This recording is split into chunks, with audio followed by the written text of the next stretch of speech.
Hello everyone, আসসালামু আলাইকুম। মা ছেলে লাইফস্টাইলে আরও একটি নতুন ভ্লগে তোমাদের সবাইকে ওয়েলকাম জানিয়ে আজকে নতুন একটি ভিডিও শুরু করছি। কাছে ও দূরে যে যেখান থেকেই আমার ভিডিওটি দেখছো, আশা করি সবাই ভালো আছো এবং সুস্থ আছো। আর আমরাও আল্লাহর অশেষ রহমতে আলহামদুলিল্লাহ ভালো আছি। আরও একটি দিদির বাড়ির ব্লগ নিয়ে চলে আসলাম। তো এখানে দিদির বোতলগুলো সব খালি হয়ে পড়েছিল, তাই ক্যান থেকে জলগুলো ঢুকিয়ে রাখছিলাম। এরই মধ্যে দিদি বাজার থেকে চলে এসছে। আগের ভিডিওতেই বলেছিলাম যে দিদি বাজার করতে গিয়েছিল, তো চলো বাজার থেকে কী কী নিয়ে এসছে সেগুলো দেখিয়ে দিই। নিয়ে এসেছিলো বড় সাইজের কাতলা মাছ আর চিকেন। মাছটা আজকে রান্না করা হবে না, তবে কালকে তো দিদি আবার বাজার যেতে পারবে না, কালকে যেহেতু ভোট আছে তাই আজকে মাছটা নিয়ে চলে এসছে। আর দিদি কিন্তু মাছের তেলটা আনতে একদমই ভুলেনি, কারণ তেলটা মাছে যদি দেওয়া হয় তাহলে কিন্তু ভীষণ টেস্টি হয় খেতে।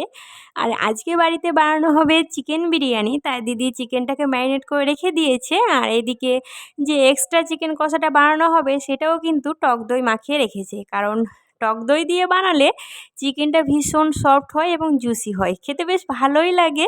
এদিকে আমার দানিশ পাপা নিজে নিজে খেলাধুলোয় ব্যস্ত, আর দিদি তো এদিকে রান্নাঘরে রান্না করতেই ব্যস্ত। তো এখানে বেরেস্তাগুলো সব ভাজা হয়ে গিয়েছে, তারপর আলুগুলোও ভেজে নিয়েছে। আলুগুলোকে আগে প্রেসার কুকারে 2টো সিটি দিয়ে নিয়েছে, তাহলে কিন্তু আলুটা খেতে ভীষণ সফট হয়। আর আমরা এভাবে আলুটাকে আগে সেদ্ধ করে নিই, তারপর একটু লবণ আর হলুদ দিয়ে তেলে কড়া কড়া করে ভেজে নিই, তারপর মাংসের ঝোলে আবার দিয়ে দিই, তাহলে ভীষণ সুন্দর হয় খেতে। আর এদিকে দিদি যে এক্সট্রা চিকেন কষাটা বানাবে টক দই দিয়ে, সেটাই কিন্তু রান্না করা শুরু করে দিয়েছে। আজকে বেশ রান্নার তোড়জোড় রয়েছে, কারণ বিরিয়ানি বানাতে গেলে অনেকটা সময় হাতে নিয়েই কিন্তু রান্নাটা শুরু করতে হয়। দিদির এদিকে সব রান্নাবান্না কমপ্লিট, এবার বিরিয়ানিটাকে জাস্ট রেডি করে দিয়ে গ্যাসের উপরে বসিয়ে দিলেই কমপ্লিট হয়ে যাবে রান্নাটা। তো এদিকে শুরু করে দিয়েছে সাজানোটা। প্রথমে দিয়ে দিল ঘি, বেশ অনেকটা পরিমাণে ঘি দিতে হয়, তাহলে ভাতটা তলায় লেগে যাবে না। তারপরে দিয়ে দিয়েছে ভাত, এবার মাংস আলু সব রকম মশলা দিয়ে দিবে। খুব হালকা মশলায় বিরিয়ানিটা বানায়, খেতে কিন্তু বেশ ভালোই হয়, কারণ খুব মানে ফ্লেভারফুল হয়ে গেলে বাড়ির সবাই খেতে চায় না, মানে লাবিব মাহিরা এরা বা জিজু খেতে চায় না। তো আজকে তো জিজু নেই, তবুও দিদি হালকা মশলা দিয়ে বানাচ্ছে, আর হালকা মশলায় খাওয়া কিন্তু ভীষণ ভালো। আর এখানে দিদি দেখো কিছু কাঁচা লঙ্কা দিচ্ছে, আবার ধনেপাতাও দিয়েছিল। ভীষণ সুন্দর টেস্টি হয়েছিল এই বিরিয়ানিটা, মানে ভীষণ হালকা মশলার মধ্যে, তো বেশ ভালো লাগছিল। আর দিদি একটু কালারফুল করেনি, এখানে সাদা ভাত দিয়ে বানিয়েছিল।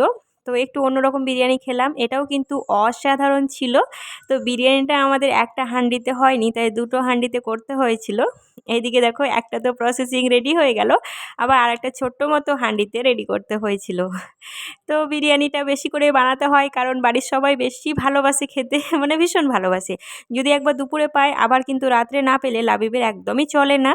তো তোমাদেরকে ছোট্ট একটি কথা মনে করিয়ে দিই, এখনও যারা আমার ভিডিওটিতে লাইক করোনি তারা প্লিজ একটি লাইক করো, কারণ তোমাদের একটা লাইকই পারে আমাকে আরও বেশ কিছু সংখ্যক মানুষের কাছে পৌঁছে দিতে। চাইলে তোমরা একটা সুন্দর কমেন্ট করতে পারো, কারণ তোমাদের সুন্দর একটা কমেন্টই আমাকে পরবর্তী ভিডিও বানাতে অনেক বেশি মোটিভেট করে। এদিকে দিদির বিরিয়ানিটা দমে বসিয়ে দিয়েছে, আর চিকেন কষাটা একদম কমপ্লিট হয়ে গিয়েছে। আর আমাদের ছানাপোনাগুলো স্নান করতে চলে এসছে, ওরা তো ভারী মজা করে স্নান করছে সবাই মিলে। তারপর আমরাও স্নান করে নিয়েছিলাম, চলে এসেছিলাম একটু ওপরে চুলগুলো শুকিয়ে নেবো, আর এদিকে জামা কাপড়গুলো একটু মেলে দিচ্ছিলাম। বোনই মেলে দিচ্ছিল, আমি জাস্ট ভিডিও করছিলাম। তো ভাবলাম যে চলো তোমাদের ওপর থেকে দিদির বাড়ির চারি সাইডের ভিউগুলো দেখিয়ে দিই। এটা কিন্তু বেশ সুন্দর জায়গা, একদম ঘোরার মতোই। তো দিদির বাড়ি আছে বলে আমরা ঘুরতে আসতে পারি, এটা তোমরা এমনিও ঘুরতে আসতে পারো, ভীষণ সুন্দর জায়গা। অনেকেই নাম শুনেছো হয়তো, সাহেবগঞ্জ। তো দিদি দেখো ছাদের ওপরে কত সুন্দর সুন্দর গোলাপ গাছ, ঝাউ গাছ, মানে ভীষণ সুন্দর সুন্দর ফুলের গাছ লাগিয়ে রেখেছে। আমার জিজু কিন্তু ফুলের গাছ ভীষণ ভালোবাসে, আগে ওদের বারান্দাটায় রাখতো, তবে এখন বারান্দাটায় আর রাখছে না, ওপরে এসে রাখে। দেখো কিছু ছোট ছোট গোলাপ ফুলও ফুটেছিল। আর এদিকে সবাই মিলে খেলাধুলায় ব্যস্ত। লাবিব একটা নতুন জুতো কিনেছে, সেইটাই দেখাচ্ছিল, যেটা আজকে প্রথম পরলাম। এটা আমাদের ওপরে আসার জুতো। আর এদিক দেখো দিদির বাড়ির ওপর থেকেই, মানে ছাদ থেকেই কত সুন্দর ভিউটা আসছিল। এই পাহাড় যে দূরে পাহাড়টা দেখছো না, বোন আজকে গিয়েছিল সকালবেলায় ওই পাহাড়ের ওপরে উঠেছিল বোন আর দাদু। আমি এর আগের বার উঠেছিলাম, তবে আজকে আর সাহস করে যাইনি, কারণ পাহাড়ে ওঠা নামা অনেকটা মানে জার্নির ব্যাপার হয়ে যায়, আর আমি অতটা এখন পারবো না, শরীরটা খুব একটা ভালো নেই। আর দেখো বাড়িগুলোকে কত ছোট ছোট মনে হচ্ছে, শহর অঞ্চলে তো এই ধরনের সব বাড়িঘর থাকে। আর আমি একটু হাঁটাহাঁটি করছিলাম, এরপর চলে এসেছিলাম নিচে। তো সবাই মিলে নিচে যাচ্ছিলাম। তোমাদের কেমন লাগছে অবশ্যই কিন্তু বলো, যে আমার দিদির বাড়ির ব্লগগুলো। আমার তো মনে হচ্ছে ভালোই লাগবে তোমাদের, আর তোমাদের মাঝে ভালো ভালো ভিডিও শেয়ার করারই আমি চেষ্টা করছি। এদিকে দানিশ মাহিরা ভীষণ বদমাশি করছে। তারপরে এবার তো খাওয়া দাওয়ার পালা। কাঁচা লঙ্কা এসব দিয়ে স্যালাড বানানো হবে, আর বিরিয়ানির সঙ্গে স্যালাড না হলে তো আমার একদমই চলে না। আর আজকে আমি একটু অন্যরকমভাবেও স্যালাড বানিয়েছিলাম, ওই হোটেলে দেয় না ওই স্টাইলে বানিয়েছিলাম। মানে সেই পেঁয়াজগুলোকে গোল গোল করে কেটেছিলাম, গোল গোল করে কাটতে গিয়ে আমার কিন্তু একটু বেঁকাই হয়ে গিয়েছিল, মানে ফেটে গিয়েছিল ভিতরটা। আর একটু লবণ আর একটু লঙ্কা গুঁড়ো ছড়িয়ে দিয়ে ভালোভাবে মেখে নিয়ে কিন্তু ভীষণ সুন্দর লাগে এই স্যালাডটা। তো তোমরা একবার অবশ্যই ট্রাই করো, বিরিয়ানির সঙ্গে বেশ ভালো লাগবে। আমার তো সব স্যালাড কাটা কমপ্লিট, এবার সবাই মিলে খেতে বসে গিয়েছে, দিদি সবাইকে বেড়ে দিচ্ছে। আর বিরিয়ানি থেকে তো বাড়ির বাচ্চারা ভীষণ এক্সাইটেড, আর বাচ্চারাই বিরিয়ানি খেতে বেশি ভালোবাসে। তবে পার্সোনালি আমার খুব একটা পছন্দের না, তবে আজকে আমি বেশ জমিয়ে বিরিয়ানি খেয়েছিলাম, কারণ দিদির হাতের বিরিয়ানিটা ফাটাফাটি হয়েছিল। তোমরা চাইলে আমার চ্যানেলটিকে সাবস্ক্রাইব করে রাখতে পারো, আর যারা আগে থেকে এই কাজটি করে রেখেছো তাদেরকে অসংখ্য ধন্যবাদ। আর পাশে থাকা বেল আইকনটি অবশ্যই অল করে রেখো, কারণ যখনই কোনো ভিডিও আপলোড করব সঙ্গে সঙ্গে নোটিফিকেশান তোমাদের কাছে পৌঁছে যাবে। আর তোমরা যখন ফ্রি সময় পাবে আমার ভিডিওগুলো দেখে নিতে পারবে।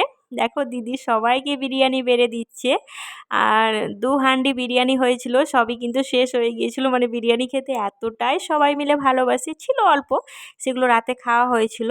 আর বললামই তো লাবিবের সকালে হলে রাত্রে না হলে একদমই চলে না। আর এদিকে দেখো আমি আবার পাঁপড় ভাজতে চলে এসেছি। বিরিয়ানির সঙ্গে পাঁপড়টা জানি না কতটা যায়, তবে আমার কিন্তু বেশ ভালো লাগে, তাই আমি পাঁপড়টা ভাজতে এসেছি। তো সবাই মিলে হাতে হাতে কাজগুলো করে দিচ্ছি, বেশ ভালো হচ্ছে। আর খাওয়া দাওয়া করে একটু ভাত ঘুম দেব, তারপরে আবার ঘুরতে বেরোবো, সেগুলো ব্লগ তো তোমাদের মাঝে শেয়ার করবোই। আর দিদির বাড়ি এসে না ভীষণ ভালো লাগছে, যে অনেক দিন পর কোথাও ঘুরতে এলাম। মানে এরকমভাবে ঘোরাফেরা তো একটা হাউস ওয়াইফদের কোনোভাবেই সম্ভব হয় না, তবে দূরে যদি কেউ থাকে মাঝে মধ্যে ঘুরে বেশ শান্তি লাগে, তাই না?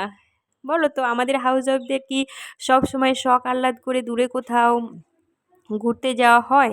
মানে 2 দিন 3 দিনের কোনো ট্রিপ প্ল্যান করা হয় না। তবে দিদির বাড়ি আছে বলেই হয়তো এই সুযোগটা হয়ে যাচ্ছে আমাদের, যে এত দূরে ঘুরতে এসেছি। আর এদিকে দেখো আমিও বিরিয়ানিটা নিয়ে নিয়েছি, বিরিয়ানিটা দেখেই বুঝতে পারছো কত সুন্দর হয়েছে। আমি আবার সাথে একটু মিষ্টি আচার নিই। মিষ্টি আচার দিয়ে বিরিয়ানি খাওয়াটা কোথায় শিখেছিলাম জানো? একবার মালদাতে দিদির সঙ্গে ডক্টর দেখাতে গিয়েছিলাম, সেখানেই বিরিয়ানির সাথে মিষ্টি আচার দেই। তো আমার খেতে ভীষণ ভালো লেগেছিল, তারপর থেকে আমি বাড়িতে খেলেও ওই মিষ্টি আচারটার সঙ্গেই খাই, মানে বেশ ভালো লাগে।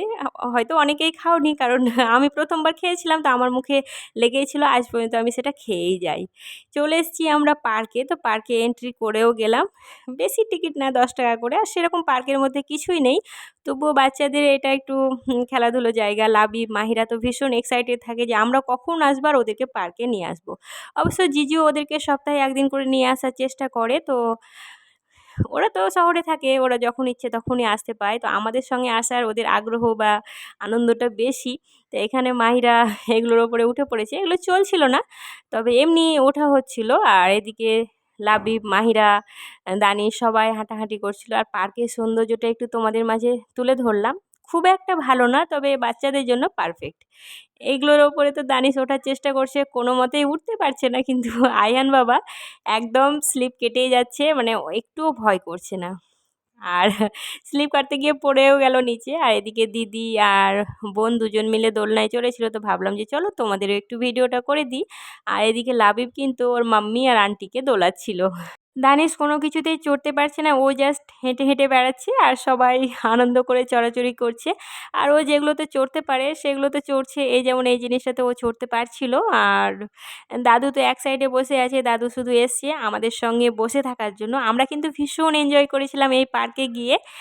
আর সব ভিডিও ক্লিপ তো তোমাদের মাঝে আমি শেয়ার করতে পারিনি, যেগুলো আমরা চড়েছিলাম, যেগুলো আমরা সবগুলো করেছিলাম সেগুলো তো শেয়ার করতে পারি না, তবে যেগুলো শেয়ার করা যায় সেগুলো তোমাদের মাঝে শেয়ার করছি। এখানে মাহিরা পোজ দিয়ে দিয়ে ছবি তুলছিল, ভীষণ ভালো লাগছিল দেখতে।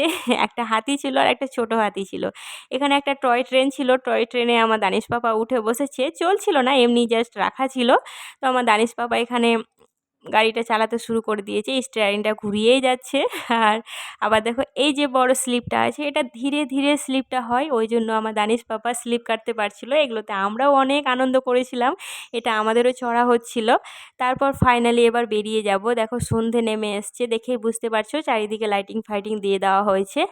আর আমার দানিশ পাপা তো আইসক্রিম না খেয়ে আসবেই না, আর এই শীতের সময় আইসক্রিম দিতে ভীষণ ভয় লাগছিল, তবুও ভীষণ বিরক্ত করছিল, কাঁদছিল বলে একটা করে ওদেরকে আইসক্রিম দিয়েই দিলাম। আর আমরা এদিকে নিয়েছিলাম ঘুগনি চাট। এই ঘুগনি চাটটাও ভীষণ সুন্দরভাবে বানাই, দেখো কত সুন্দরভাবে বানিয়েছে। এবার ওপর থেকে কিছু ফুচকা ভেঙে দিয়ে দিচ্ছে, বেশ খেতে ভালো লাগছিল। আমি আর বোন আর দিদি তিনজন মিলেই খেয়েছিলাম। যে এবার বাড়ি চলে এসেছিলাম, বাড়ি এসে এই দিদি বলছিল চল পিৎজা অর্ডার করি, সবাই মিলে বেশ খাওয়া যাবে।